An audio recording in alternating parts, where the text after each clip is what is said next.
We've been talking a lot about, I've been here for about 40 minutes, and we hear a lot about motivating the students and helping the students and loving the students and caring for the students and English as a way of bridging the gap and all of those things. And that is exactly what we're doing here. But at the same time, we're teaching English, right? So today, right now, we're going to get down to the nuts and bolts, as they say, of what we have to do.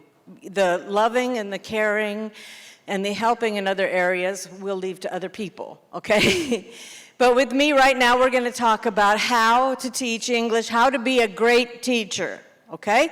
Before we start, how many of you are already teachers? Raise your hand. That's a lot. How many of you are English teachers? That's incredible. That never happens. We normally have 2 hands that go up like this. Okay, that's great. Okay, this is a very good start. So, I want you to think about a great teacher in your past. Got it? Was that hard? No, it's easy to think of that. It's as easy to think of the terrible teachers. It's also easy to think of the great teachers, right? Your great teacher probably was not the teacher that said, all bored, open your books to page 27 and start answering the questions, right? It was a teacher who was engaged, a teacher who was prepared, a teacher who was actually up there trying to teach you, okay?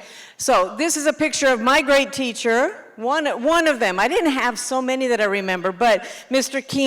McKeenan was my 10th grade English teacher, and I'm from Denver, Colorado, and he was basically, he made us read Romeo and Juliet and spoke with a British accent, which we thought was pretty amazing. It was probably terrible, but we thought it was amazing, and took us to see the movie and talked about how if Romeo and Juliet were a real story, and this was shocking to us, if it were a real story, they would not have stayed together. They would have been divorced in 2 minutes because Juliet wanted to go, and it's all hot, and Romeo's sitting in the carriage, and they're fighting, and we just didn't want to picture that. But anyway, he was a great teacher. Remember your great teacher as we go through this presentation today, okay? And think how you're going to be somebody's great teacher, okay? A lot of you might not be English teachers in real life, although I am astounded at how many of my best friends are here right now. English teachers are my best friends. Raise your hand if you work in architecture or are studying that. Oh my goodness, okay? How about engineering? Oh my gosh, okay? How about web, internet-y, IT stuff? A lot of those folks. What else? Medicine. A few of those. Literature and arts. Sports. Ooh, okay. So we've got a big mix of everything here, and there's probably a million things I didn't say. Restaurants, hospitality or something. Okay, you might not be a teacher in real life, but you're about to become a teacher. Click. So the big question is, what do I do?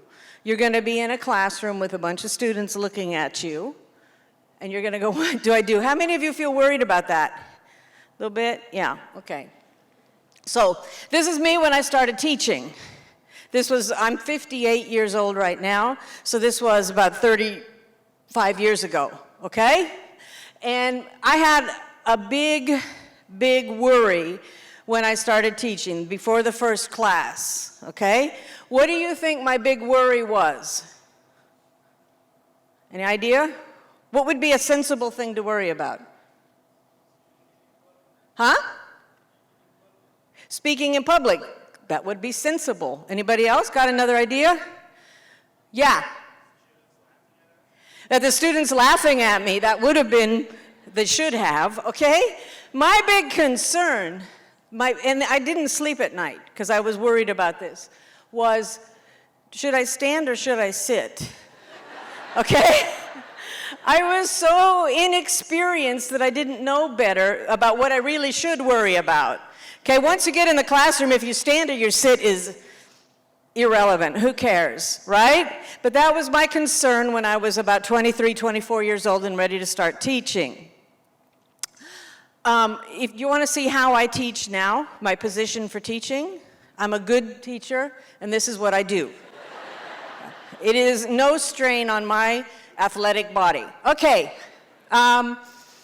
so you might be nervous right now. Is that true? Yeah, it's a big responsibility. CPM is throwing you into the swimming pool, and you're going to do it. And I have really, really good news for you. Super good news. Okay, it's going to be okay. But the news is you have a teacher's book. Okay? For those of you that teach English, you're like, yeah, of course. Okay? The rest of you are like, what? Okay. When I started teaching, okay, I didn't look at the teacher's book. I was super metida. I was super like, I know all the answers. I don't need the answers, and that's what's in there is the answers. I can answer them myself because I'm a native English speaker. That was really bad attitude, because later I became an editor at publishers, and then I became an author. This is a picture one of my students drew, by the way. And I became an author of English language material. And what I discovered was that the publishers spend lots and lots and lots of money and lots of time to make these teachers' books, and they are not just the answers. They are an amazing bunch of things. And so I have worked, and one thing I did learn in this time, because I have worked for Macmillan, Editor do Brasil, Oxford University Press, Cambridge, Pearson, all of these folks. I've done work for all of them, either editing or writing. One thing that I have learned is that they have one thing in common, okay? They're all different, but they all want, okay, when I was working in a restaurant when I was 16 years old in Denver, Colorado, we had a meeting of all of the waiters, the servers, and the manager said, what is our number one priority in this restaurant? And I said, to serve good food. And they said, no! It's to make money, right? I was 16, capitalism 101. All right, so they all want to make money, no matter what they say. They need to make money. They have salaries they need to pay. They have people they need to take care of, okay? So how are they going to make money? They're going to make money by making you happy. If the teachers are happy, you're going to like the book. If you like the book, you're going to tell your students to buy the book. And if you work at a big school, you're going to tell 400 students to buy that book. So we need to make you happy. Is that right? So that publishers know that you are the market, not the students. It's you, the teachers, that need to be happy. That's what you look like, by the way, at CPM when you're happy. That's the position. Okay. So what do you do? You're going to be a teacher. What do you do? That's a good question. Okay? And we have right here a picture of some of my students at Monte Azul. I'm not teaching right now but I'm going to come back. But when I was teaching at Monte Azul, my students graduated and we taught them to become teachers, and some of them are right now. Pedro is for sure. Carlos is for sure. I'm not sure what Juliana is doing right now. But they became teachers just like you and did this same training. It's a good question. What do we do? Okay? You're going to use your book. You're going to use your teacher's book, right? Use it. It's all there, okay? And we're going to talk about that. It is like a map that's going to get you from here at, say, 10 a.m. in the morning on a Saturday morning to there at 1 p.m. after your break, after a lot of talking, after a lot of listening, after a lot of loving and caring. It's going to get you from there to there, okay? And it's going to be okay, all right? So, first of all, what I can tell you about most of your teachers' books is that they are interleaved. My friends, the teachers here, know what that means. Do the rest of you know what that means? No. I'm going to show you something incredible. I brought a sample book right here. Okay? Here's a sample teacher's book. All right. So, on this side, see my finger here? On this side, okay? We have what the students see, okay? This is the students' book. Then in the middle, we have this weird page, and then we have the other page. Let me set myself up. I forgot to ask for volunteers, okay. We have the other page that the student sees. So actually, the student's book is this and this. That's their lesson, for example, for the day. In the middle, you have this thing, which is so inconvenient to me right now. What is this? This is the teacher's material. So you're going to look here, and it says, what are your plans for next year? Oh, how am I going to teach that? Well, you go over here, and it says, okay, tell students to close their books. Ask them about what they normally do on vacation, or blah, blah, blah, and then have a discussion about that. Then ask them to write down 3 things that they plan. It will tell you step by step by step what you're going to do here. Students never even know that you have this page. They don't need to know that. They just think you're smart, okay? But you have this page to tell you step by step by step what we're doing in the classroom. It has extra activities, warm-up activities, things you don't see on the page, because this is precious real estate to a publisher. This is expensive. And so we have to put the essential on here. But a lesson where you go, essential, essential, essential, turn your page, essential, essential, essential, is boring. So they give you here extra activities, extra ideas, games, all of those things are all right here. And then I always make this stupid mistake. We finish this page and I say, now turn your page. Well, I turn the page, they don't. So they're all like, what? So I turn my page, okay? And then what is happening here, this is a grammar box, for example. What do we do with a grammar box? How boring. No, I love grammar, by the way. It explains here how to handle what happens here so that you're not boring. You can teach without this, but it can often be quite boring and quite, now look at page 27, fill out the activities, go. And then you start looking at your phone. Horrible class, don't do that, okay? So this is your salvation. This is our salvation as teachers. Do you already feel better? Can I go home? Okay, so with respect, there we go, okay. So your teacher's book is interleaved, and here that you get a good example of what that looks like, okay? It says getting started, and it just explains what to do in activity A, B, C, number 1, number 2, how to handle what you're going to be teaching, okay? Okay. So when do I look at my teacher's book? When do I start planning this? Not the morning of the class, okay? And this happens, and I've done it, and it leads to not a very good class, because you have to plan in advance. You do it, you know you're gonna teach next Saturday, start now. Look at what's in the book. What am I teaching next week? Who am I teaching with? Who's my co-teacher? Okay, let's get in touch with that person. What do you wanna teach? What do you feel like teaching? What do you think, how do you think we should do this? CPM also has spreadsheets that you will have access to show you how to do that, what you should be doing that day. Okay, so you're going to do activity 1, 2, 3, 4, 5, and that's a page and a half or something like that. So you get in touch with your co-teacher, and then you start looking at what's in the book.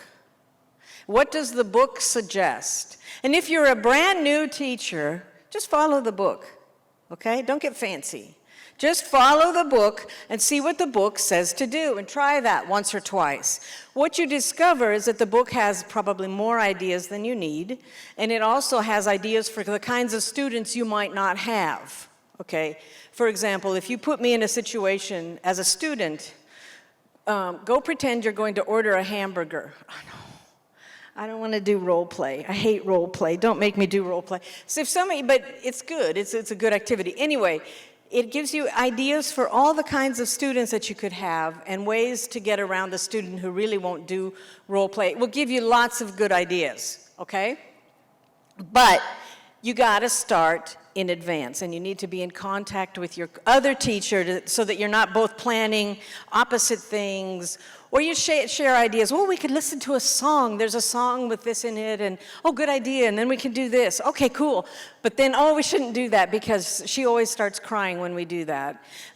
Speaking of which, I made a student cry.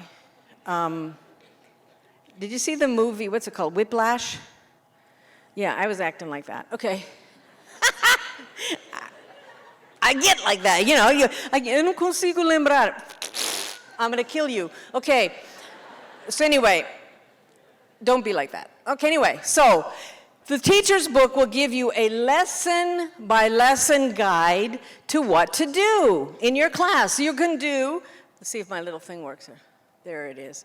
It will tell you the purpose of the class. What are we doing? Sometimes that's a little bit hidden in, because they don't want to say, we're going to learn this and this today. They don't say it, obviously. This will tell you what you need to know. It will give you warm-up activities for your students, often with the book closed, okay? It will give you the audio material you need. It gives you games. It gives you reading material. It gives you partner activities. Talk to your partner. They don't only just have to talk to you. They can talk to their partners, right? It gives you group activities. Oh, I lost it. There you are. Group activities, stuff you can do as a group. It gives you the famous homework. It gives you songs sometimes that you can listen to.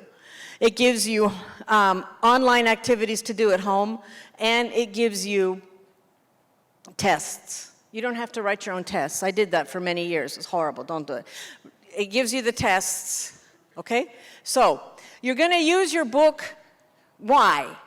Okay, why? What was I missing when I wasn't using the book? You have a clearly thought out program. The publishers have thought, we're going to teach this, and this in this order. Why? Well, it makes sense. It makes sense pedagogically. It doesn't matter why, but that's what they're going to do. It gives you wide and interesting range of material. If I write all of the material, it's going to be my experience living in Brazil, my experience coming from Denver, Colorado. We need to know about what happens in Japan. We need to know what happens in Africa, okay? Security. You need security right now, right? I need to know what to do and if I'm doing it right, okay? It gives you work that students can do on their own, their homework. It gives them their homework. Okay? It gives them a source of practical teaching ideas. All of the warm-up activities, all of those things that you're going to do that are so fun. A basis for comparison and discussion. Some students are getting it, some students are not getting it. What's happening here? This class, which is doing the same thing, is learning it. My class isn't. Why not? Okay? It gives them homework and a way to pass your class on to the next teacher, which is that you can say, I did exercise 1, 2, 3, 4, 5, and you won't see your students again for another month. So the next teacher is coming, and the next teacher needs to know, what did you do? How did you do it? How far did you get? Did you do it all? Did you do more? Don't do more, usually. It's really confusing. But just do what's on the thing. Did you do it? Oh, and then you can sometimes say, well, I couldn't do number 5 because we started talking about this other thing. So you tell the next teacher, we didn't do exercise 5. So just do exercise 5 real quick or whatever, They'll figure it out. Okay? Everybody cool? Yeah, all right. And you need another source for help. I'm so confused. I still don't understand. Talk to CPM. Talk to your coordinator at the unidade where you are. Talk to the other teachers. Look on the spreadsheets that they have online and all of that stuff that they give you. They're there to make you succeed. They don't want you to look stupid in the classroom. No one wants you to look stupid in the classroom, especially you. But CPM wants you to be good, they want you to be a success, and they've set it up in a way so that you can be a success. But don't be afraid to ask if you have questions. I've never seen anyone at CPM be rude to me if I don't understand something. And I'm 58, there's a lot of things I forget, and I don't understand. And supposed to be here at 9:30, and I come at 10, and stupid things like that. Okay, so you are going to use this teacher's book, and you're going to follow it and do what they say to do. Is that correct? Yeah. All right. Now, however, but, very important, We have a namoro going on over there. Okay, but we are preparing students for more than the book, okay? What I hate is when I say, how are you? And a student goes, what page is that on? Where do I find the answer? No, come on, let's have a conversation. How are you? You know, but where is that in the book? I'm like, okay. So we are preparing students to study, to go on further in their life, to be students. That's why that new rule that Duval said, we're preparing them for professional work, to get on and get their jobs, be what they want to be, and we are preparing them to travel. This is my daughter, Natalie. She's now 24. I don't know how old my daughter is. 24, something like that. Living in California, but this is when she was 13 years old and we went to New York together and we were on the Brooklyn Bridge. And I said, we decided to have her take pictures with everybody else. And everybody else was like, wait, you want us to take a picture of you? No, of her with you. And then she'd stand there. And so she took pictures with lots of different people on the Brooklyn Bridge. You need to speak English to do that kind of wonderful activity. We were tired. So we want you to use the book, but the book is not the only resource that we want you to have. Because remember, we're here to care and to love and to bridge the gap, okay?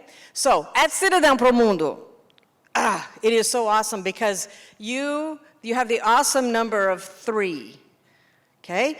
This awesome number of 3, which is you have a 3-hour class. Those of you that are teachers here, English teachers, how many times in the world do you have 3 hours for one class? Never, never. So it's a luxury that we never get. It is like having pearls like that. It is like having this kind of airplane in your garage. It is like taking a nap this afternoon, which I hope will happen, all right? So it is a huge luxury to have 3 hours. If you have a 3-hour class and you have to do exercise 1, 2, 3, 4, turn the page, 5. In 3 hours, it's a luxury. You may not think like it's a lot of time, but it is a lot of time, and that's really good.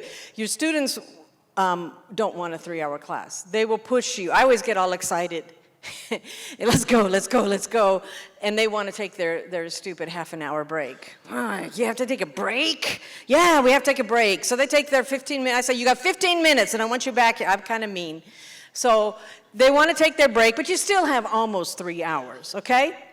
So you will have time in 3 hours in a 3-hour class. If you plan it correctly, you will have time to ask them how they're doing, to love them. What happened last weekend? You look like you've been crying. Are you okay? Yeah, my boyfriend.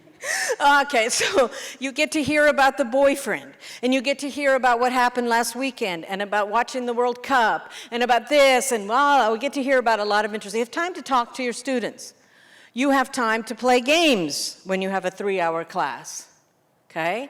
You have time to do the listening activities, right? You will have time in 3 hours to ask your students to do presentations, right? You will have time to check their homework. This kills me. I think it's the biggest waste of time, but what's the point of asking them to do homework if we don't check it? But it's so boring. Okay, but that's just my opinion. You have time to check their homework, okay? But don't use the whole class with that.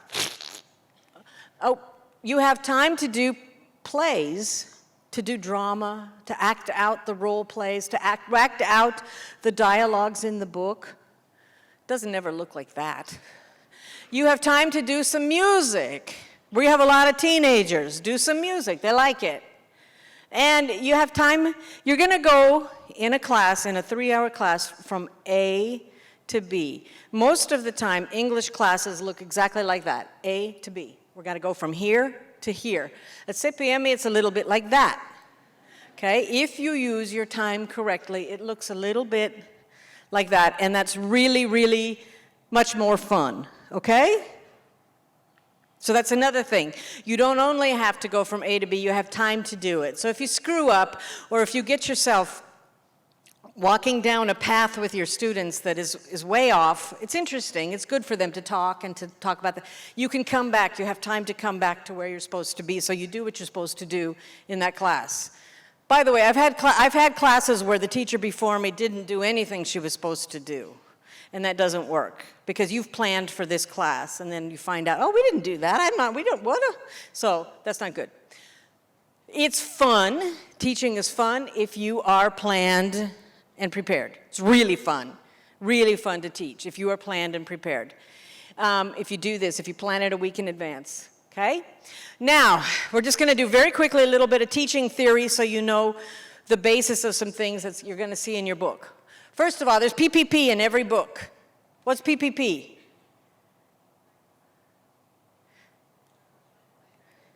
We're going to have a presentation of new material. Then we're going to have an opportunity to practice the new material. And then we are going to produce. We have production. Presentation, practice, production. Every single thing we learn, whether we like it or not, it works like this. Okay? And publishers try to say, oh, we don't do that. That's old-fashioned. Yes, you do. And if you don't, it doesn't work, I believe. So if you're learning to tie your shoes, the presentation is watching someone else tie his shoes, right? You're watching your older brother tie his shoes, and you say, I want to do that. You're watching your parents tie their shoes. If you want to learn to read, it starts by being presented with a book. Your parents read the book to you. Parents read another book to you. Your parents read another book to you. If you want to have an athletic body, you might be presented with the idea of working out before you actually do it, right? Then you think, the presentation is always just sort of, here's what we're going to do, here's what the thing looks like. Then we get, oh, wait, before we get there, a way to do presentation, particularly with beginning students, is to use flashcards, okay? Where do you get flashcards? You can buy them if you're rich. Who here's rich, okay? Buy flashcards, okay? I'm not rich, I don't buy flashcards. You can adopt a book that has them. The books that we use from Cambridge don't have them. You can make them. That will take all week. There's your week. Okay? Or you can ask students to make them, which I do a lot. And I discovered it's like a really good and easy idea, an easy way to do it. Ask students to make them. So I asked my student to do this. I gave her 2 minutes. What is that?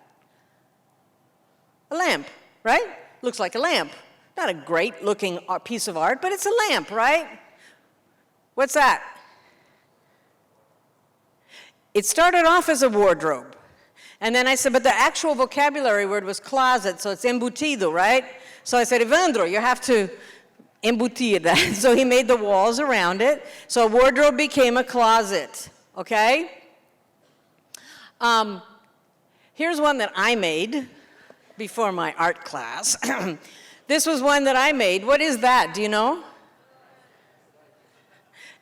We had the vocabulary word lamp, closet, and then one of them was bed. But my students kept saying bad. And I said, no, not bad, it's bed. And they couldn't hear the difference. So I drew a bad bed to practice a different. That is truly a bad bed, right? Right. So, doesn't have to take a long time, doesn't have to be fancy, okay?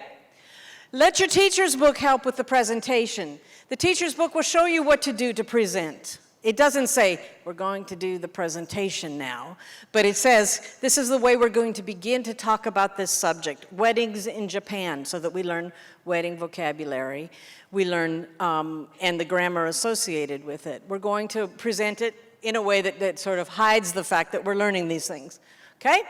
Then we're going to start practicing, okay? This is an example of practice. We've all seen this 100 times, haven't we? Okay? Practice can take the form of grammar activities like that, or using a vocabulary in a sentence, something like that, okay? You can have vocabulary activities. The book will tell you what to do. You don't have to think these up unless you're a genius and you have even better ideas than the book. It will give you activities to do to practice. Let your teacher's book help you with that. It has good ideas in there. And finally, after you've had presentation and practice, then we will have the students producing, where you might say, let's say we're talking about weddings. Are you married? That's when you talk about it. Now we know the vocabulary. Now we know the grammar associated with it. Now it's fair to ask the question. It's not necessarily fair when they don't have the vocabulary, they don't have the grammar, to start the lesson asking them the question. It's terrifying. But when you prepare it, you present it, you practice, and now we're ready to ask them, are you married? Where did you get married? What was the party like? Did you get married in a church or whatever? We've talked about marriages in Japan or something, or in Africa. We've seen a whole range of situations where they're potentially ready to talk about it, okay? Production can take the form of pair work opportunities. Production can take the form of group discussions. Talk about your wedding with your group and then do a presentation, something like that. They can do presentations to talk about the thing that they've learned about, okay? Or you simply ask them questions. And then production is also the reading and writing at the end. Their homework, I am sort of against using the reading and writing in the class. The easiest thing as a teacher is to feel a little tired. Whew, we've been talking for half an hour. Whew. Okay, see that activity, fill it out. Okay, and then you start looking at your phone, right? I do that, okay, but it's not ideal. The ideal when you have some sort of reading and writing is to ask them, put your pencil down, look at the sentence number 1. Okay, what do you think the correct answer is? Don't write it, because they all get their pencil. No, don't write it. What do we think the correct answer is? It's this, why? Okay? And then you ask the question, why? Why do you think that's correct? Let's look at the grammar box. Do you think that that answer is correct? You have a discussion, and then you make them do that at home. Teenagers hate that because they just want to get it done. They want to fill out the page. Okay, done, I did it. They don't want to take it home and rethink. But this is their only opportunity to talk, to have a discussion, to go over the grammar, to actually do listening and speaking. This is their only opportunity. It's with you, so let's use it. They could do all of this at home, okay? So let your teacher's book help you with the production, okay? And then the last thing we're going to talk about is the 4 skills, okay? The 4 skills in the classroom. What are the 4 skills? Yeah, we have our English teachers, they know, okay? They are listening, speaking, reading, writing. Every single book, well, not every single book, but most general books for teaching English teach these 4 skills. I am a gringa. I live in Sao Paulo. I've been living in Sao Paulo for 32 years. Which of these skills is most important to me in daily life in Brazil? Speaking. But have you ever had that situation where someone says, how are you? And you say, I'm 58 years old. Means I didn't hear the question. I didn't understand. Or someone's talking to me. We have a nordestino faxineiro in our building, and I cannot understand him. I'm so sorry. I don't want to be like, but I just can't. He has a thick accent. And so I stand there and go,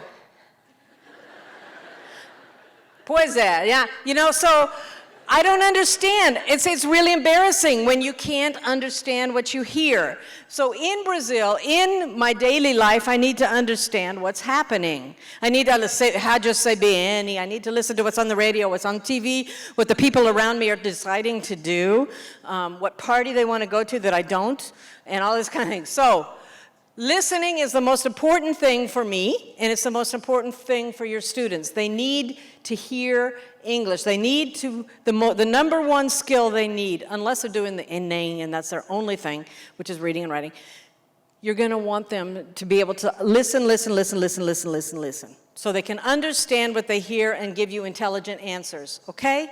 The number 2 thing, yeah, I ask you a question, you answer, right? So first you listen, then you speak. What's the 3rd thing? What's more important, reading or writing? Reading, okay? I need to be able to read the question, and then I need to write the answer. And this is actually the order that I do things living life in Brazil, that I have to listen more, then I speak, then I read sometimes, and when I have to write in Portuguese, it's not my happiest time. So it's like, here we go. Okay, It's not my favorite thing because I do it the least. Okay, I'm just a regular person living a regular life. I'm not a writer in Portuguese, so I don't hone those skills, okay? So this is for your students important, which is why I say don't use your class time to sit there and have them fill out boring grammar activities. Do the activities, but do them orally if you can. They're gonna be wanting to grab their pencils. You just have, put your pencil down. Put your pencil down. You can do this at home. They don't want to, but, okay? Let your teacher's book help you with that. Your teacher's book is set up to help you to do that. Just follow the teacher's book, okay? Okay? Finally, your job is to have fun with your students. Make this fun. Enough of the boring English classes. That's why our students are where they are. That they can't get it at school because it's boring. They have to copy stuff from the board and translate it. That's homework in a lot of public schools, believe it or not. Copy this off the board and translate it into Portuguese. I see it all the time. Awful. So, finally, you're going to have fun with your students. Be happy, be confident, be planned, be prepared. One way to have fun, I do, is to play games. I love games. My family's like, no, Mom, no, not another game. Yes, okay. You can play games. Like, I play set. I have a lot of American games. Apples to Apples is a lot of fun. Sorry. Monopoly. If you learn the vocabulary, if the game is relevant to what you're doing, if you do it always in English, if there's a lot of talking, it can be a good idea to break up the monotony. If you plan it so that it enters into your scheme and you don't leave the next teacher having to do 10 activities in one class instead of 5, right? Pandemic is a fun game. I can't play because I can't remember the rules. It's hard. You can play Around the World. Have you ever played that? No. I need 5 volunteers to come up here. Come, 5 people, hurry. 1, 2, 3, 4, 5, right there. Okay, we got them. If we get 6, it's not the end of the world. Basically, if you have done vocabulary, like if you have flashcards, and I do flashcards even with I always get the advanced groups. It's so drawing a picture of public policy doesn't work, okay? Public policy. So I break all the rules. English teachers, forgive me. Public policy, and then on the other side, I put it in Portuguese. But they have to learn it, because if they say it one time, they're not gonna learn it. Woo, hi. Okay, so because you're English teachers and we didn't study the vocabulary, and there's my friend Hoffa down there, we're gonna do math. Can you all see this? Okay, we're gonna test them on math to play Around the World. Can you see that? Okay, so it's gonna work. I'm gonna put the microphone down. Well, it's gonna work like this. We'll go way over here. You stand behind him. You stand over here, okay? You guys are gonna be quiet.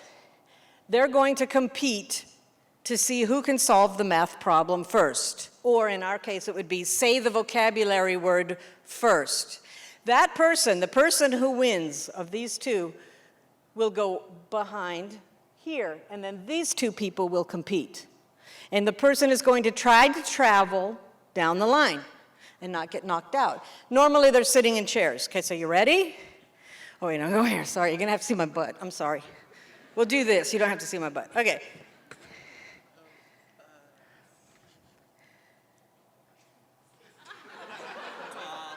12, good. So go over here, go behind here. Now you're traveling. Okay, you ready? 36. Good. Now you travel. He missed it. Now you 2. Who's going to be faster? This one's hard. 14. Good. Woo. We have a competitor. Ready? 90. Did you say it together? He was louder. Okay, we're going to do another one. I think you said you were louder, but I think she said it. Okay, ready? 5. Good. Oh, can we beat her? Ready? Here we go. 20. Together. 90. No. No. No, this is terrible. Come on, you guys. 100, you said 850? Yeah. Okay, then you're up here. Come over here. Oh, we got her. Okay. Now with vocabulary, my students can play this forever. Okay, ready? One more round down and then you understand how we do it. Okay. Ready?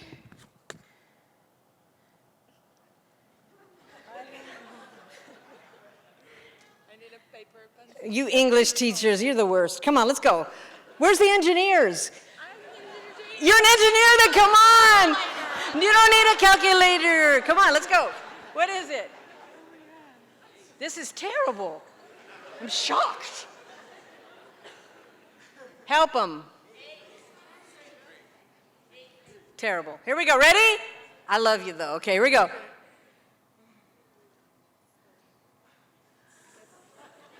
Trout? 12. Good. Whew, that's hard. Ready? Here we go. 36. 36. Okay. I was not very confident. Here we go. 20. She's traveling. She's a tough one. Engineer. She's an engineer. Huh. 360. Good. Come on. Come on. You can beat her. 36. 36. All right. So do you see how the game works? Okay. So you see she wants to play. So what we can, let's have a big hand for our volunteers. Woo! Thank you. Ideally, we want everybody to try to move, but some people never move, but they're there thinking and they're competing. The beauty of playing games is that they're not really thinking about their English, were they? They weren't worrying about how good is my English. They're trying to win. So when you're doing the vocabulary, they're like,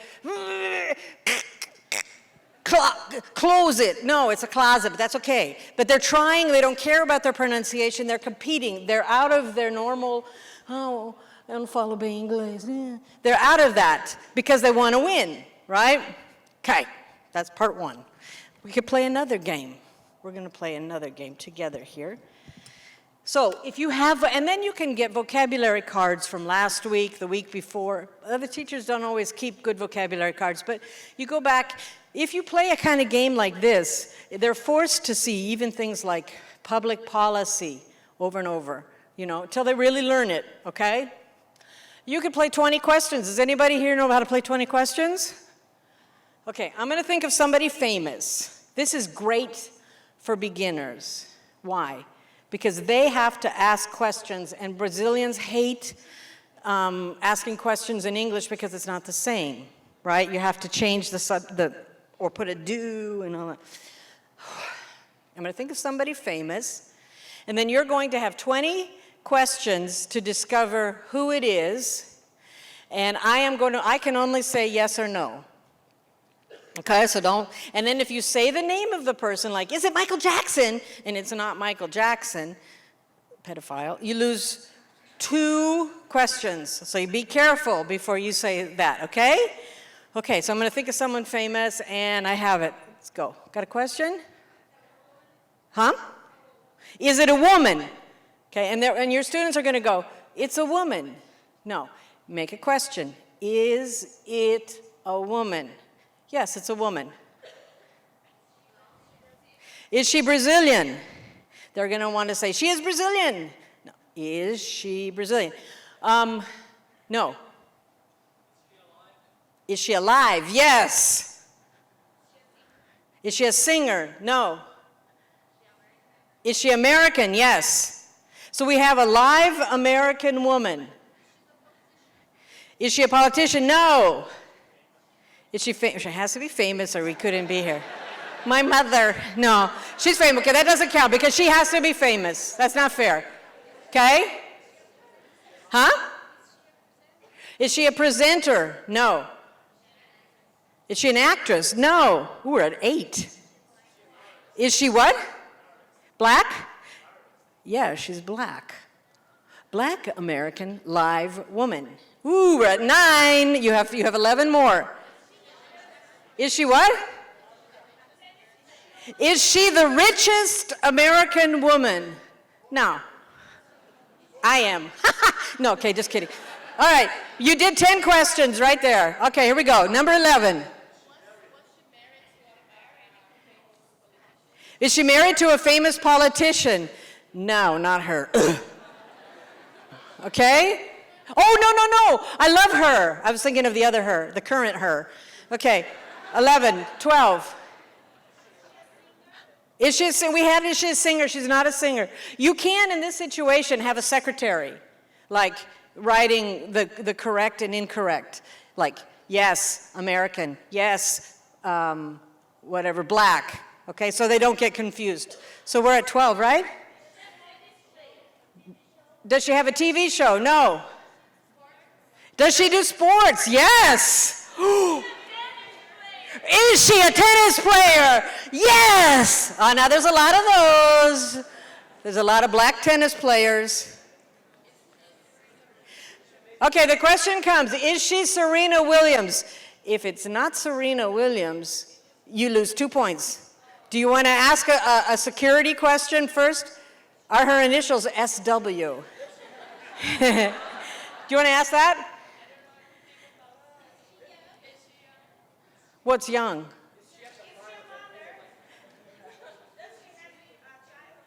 I think so, yeah.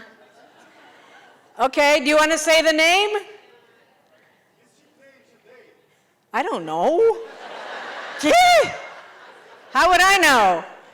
I know she lost recently at Wimbledon, big surprise. Okay, what?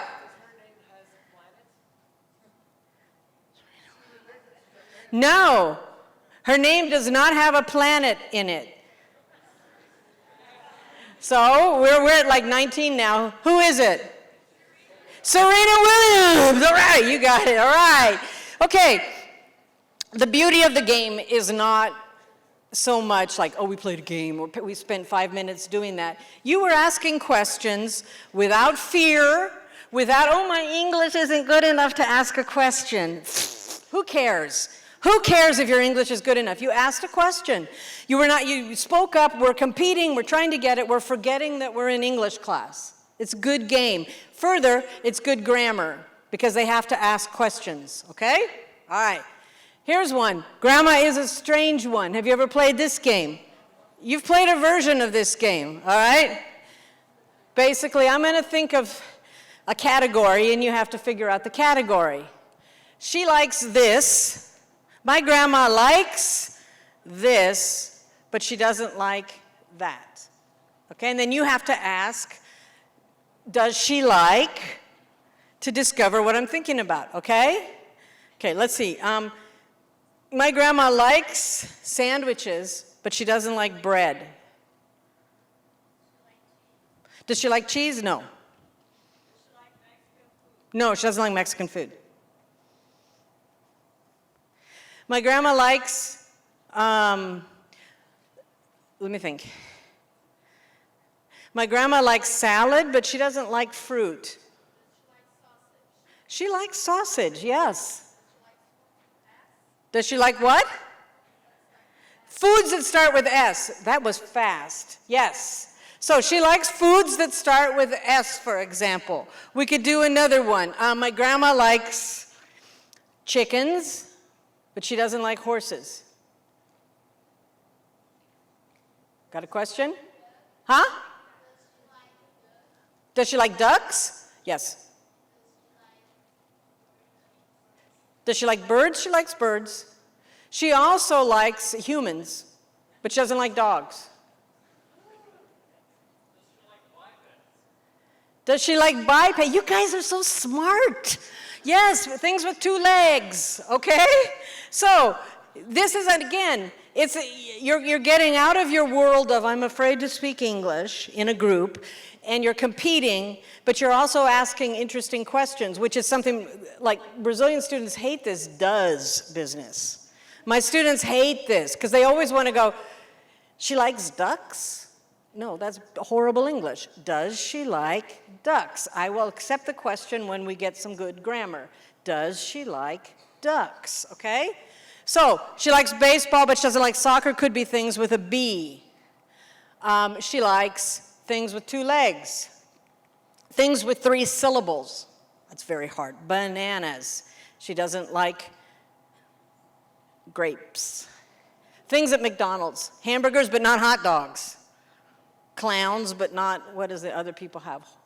I don't know, okay? 4-letter words, okay? Anything to get them to ask, does she like? Things that are red, maybe. Things that are blue, things that are black, things that are purple, who cares?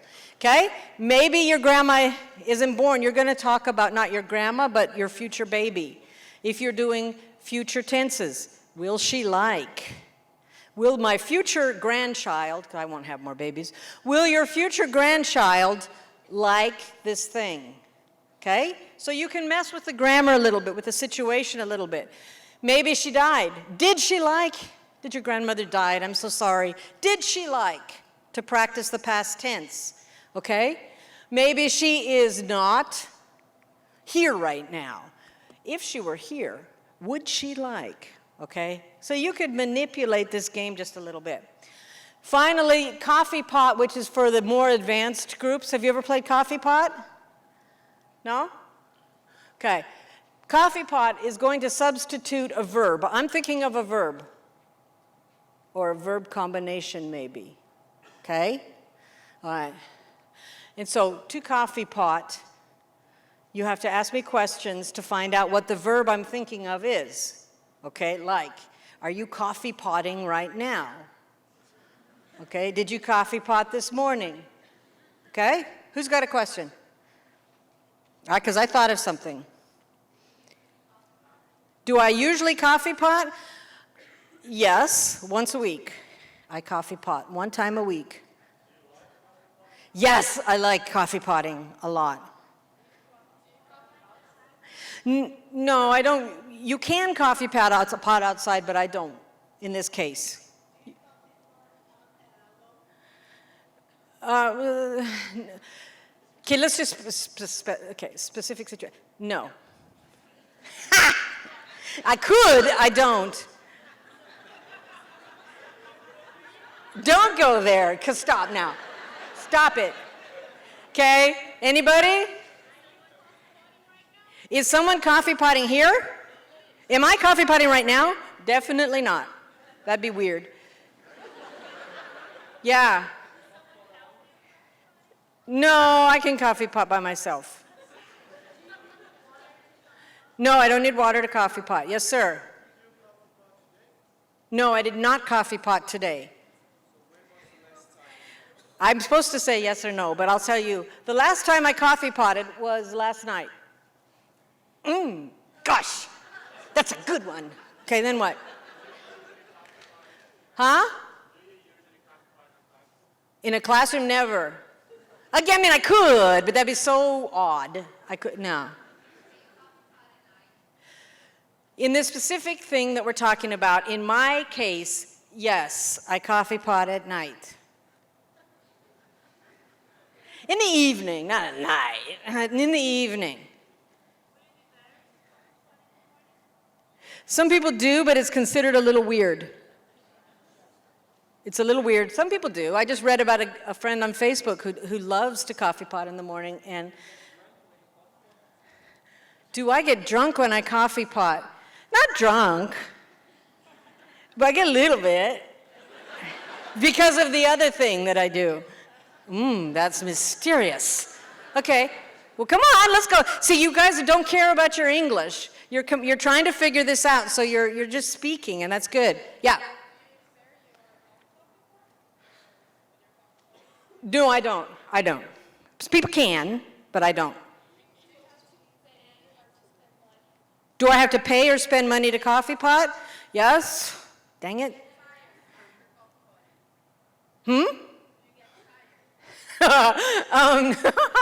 No.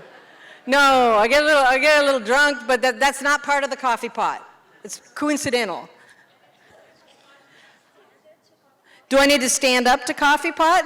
No, I sit when I coffee pot. No, I don't need a glass. Do I need a fork? In Brazil, I need a fork to coffee pot. In the United States, we don't use forks to coffee pot. Huh?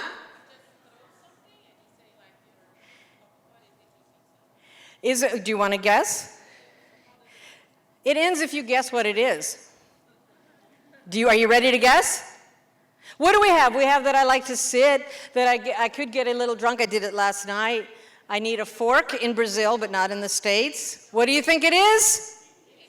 Eating pizza, yeah.